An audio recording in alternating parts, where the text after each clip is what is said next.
Welcome to our channel. Today we how to disable ConvertKit affiliate link tracking, beginner guide step by step clearly. To disable ConvertKit affiliate link tracking, first, log in to your ConvertKit account. Navigate to the account settings by clicking your profile icon in the upper right corner. In the account settings menu, locate the affiliate tab on the left side. Click on the affiliate tab to open the affiliate settings. You will see an option for Enable Affiliate Link Tracking. Toggle this option off to disable link tracking. A confirmation window may appear, asking if you are sure about this change. Confirm your decision by clicking Yes or Disable. After disabling link tracking, scroll down to ensure any associated settings are. Finally, check your general settings to ensure everything is configured to your preference. Once you have made these changes, you can log out of your ConvertKit account. Now, you have successfully disabled ConvertKit affiliate link tracking.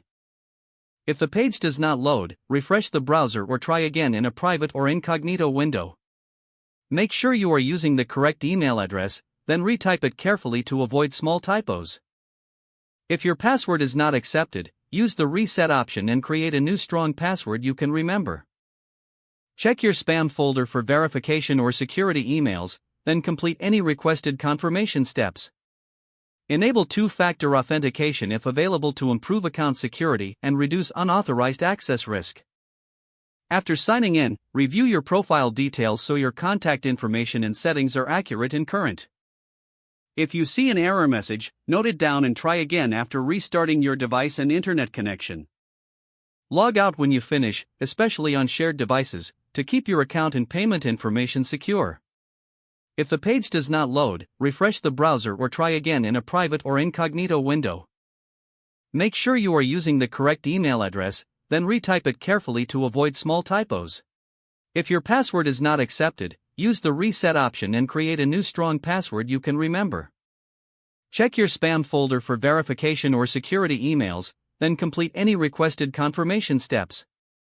Enable two-factor authentication if available to improve account security and reduce unauthorized access. After signing in, review your profile details so your contact information and settings are accurate and current.